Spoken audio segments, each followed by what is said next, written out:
শাহজালাল কত বড় মুজাহিদা ছিল জানেন? নামাজের মুসল্লা বিছাই সুরমা নদী পার হইছে, সুরমা নদী পার হইছে নামাজের মুসল্লা বিছাই। শাহজালালের এখানে তলোয়ার লটকানো আছিল, তলোয়ার এখানে ডাইন কাঁধে কোরআন শরীফ লটকানো আছিল, গর্দানে একটা নামাজের মুসল্লা আছিল। ইয়ে সম্পদ এগুলো হলো ইয়ামন থেকে দিনের দাওয়াত নিয়ে তিনি বাংলাদেশে এসেছেন।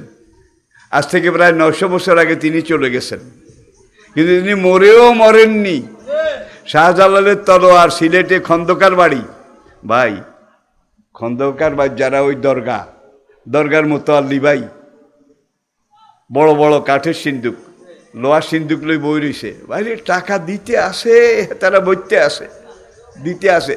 ড্যাগ আছে কোগা, এক এক ড্যাগর টেয়া দিতে হইলে মই ভাই উডন লাগে।